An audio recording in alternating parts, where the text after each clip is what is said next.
Hey guys, welcome back to another video. So I just wanted to talk to you today about I've got 7 rare champions that we're going to be talking about today. 7 champions in which if you pull these from mystery shards or ancient shards, you'd be really happy, and they kind of are going to be changing your account for the best. So I thought with my free-to-play series at the moment that's going on, I thought I'd bring in a video here which is 7 champions to watch out for in the rare in rare rarity. So these champions will look to really benefit your account and take it to the next level. So let's get into it. I just want to start out with a disclaimer for this, guys, because Raid Shadow Legends is one of the best games out there because of its build diversity. You can build any champion in any set of gear and make it do a ridiculous amount of damage or support or utility or anything like that. So this list is just more of the champions who will, in the meta at the moment, change your account for the best. Alright, let's kickstart with number 1, which is Apothecary. So Apothecary is known for his speed and his heals. He's a great champion for a lot of dungeons, especially Fire Knight, because his first attack is a 3 hitter. He also has a speed as well, so he speeds up your allies by 30%. He also then gives you a heal of 35% as well of the HP. Also, that heal can be critical, which means that you can get more healing out of him if you build him with crit rate and crit damage as well. So we'll start off the second one with Coffin Smasher, who's a HP based magic affinity champion. He's got a 3-time hitter on his A1, also brings along a decreased attack debuff. In terms of his A2, he's got a 50% chance of placing a HP burn. He also then brings to the table a nice passive, which is nice for mitigating some damage in a lot of your bosses as well. So he decreases the damage that enemies inflict on all allies by 5% on AoE attacks. So that's really quite nice to round out your comp and a bit of damage mitigation for everyone there. And then number 3, we've got a damage-based champion, but she deals her damage a little bit differently. So Frozen Banshee brings to the table all of poisons and poison sensitivity, which means that her poisons are going to be dealing more, or the whole team's poisons will be dealing more on the boss or champions that you're versing. She also comes with an aura for increased accuracy for all allies by 35. So that just makes sure that your debuffs are going to be landing.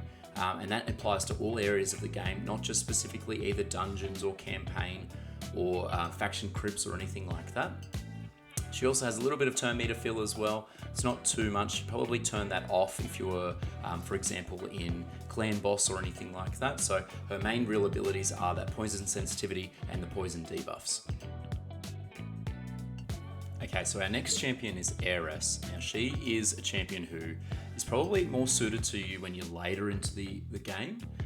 She doesn't really bring too much to her kit, but what she does do is very niche and specific, and it's actually really strong.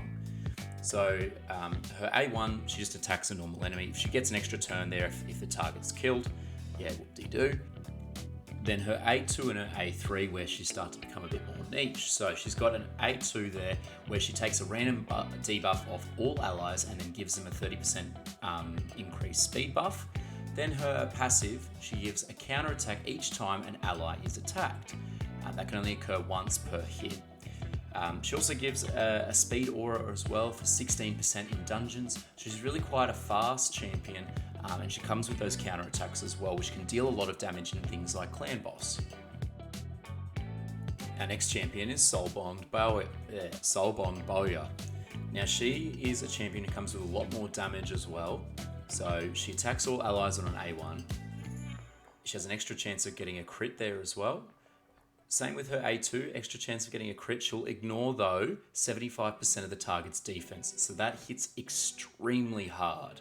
It's a great ability for the arena. Her A3 is also a similar one there, so 25% of an extra crit. She also then has a 75% chance of fully depleting the turn meter of the target. So she can come in there and really shut down a support champion in the arena. She's probably more based for the arena. She also has an extra crit aura as well, 12%. So she's really quite strong when it comes to the arena for early game. Marquez is our 6th champion in this series here.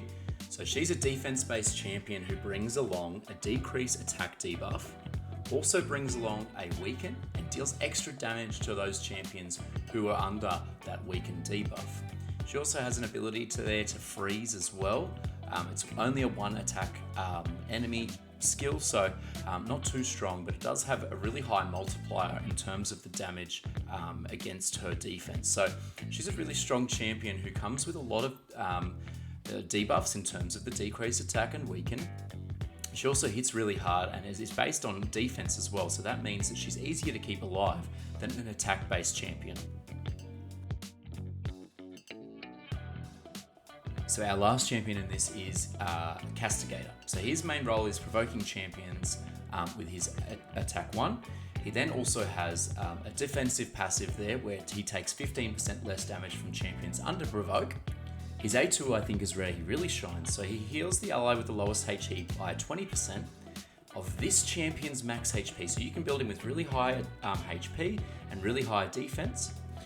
He then also equalizes the HP of all allies and grants this champion another turn. So what he does is he boosts up the lowest level HP champion, and then he equalizes the HP of all allies. So really, if he's quite alive, if he's strong and healthy, he'll equalize the HP to everyone up to his HP level. Okay guys, that's the 7 champions that I'd recommend to keep an eye out for when you're opening any of your mystery or ancient shards. If you've liked this video, please go ahead and give this video a like, give it a comment as well, say you enjoyed the video, and if you are enjoying the video so far guys, just please don't forget to subscribe. There's probably about 99% of you guys at the moment that aren't subscribed, so if you are enjoying the videos and you want to keep seeing my content, please leave a subscription, it means a lot to me. And we just passed actually 100 subs, which I'm amazed at. It's only been about 9 days or so since creating the channel, and creating the content for you guys. So if you are enjoying it, please leave a sub, and we'll catch you in the next one.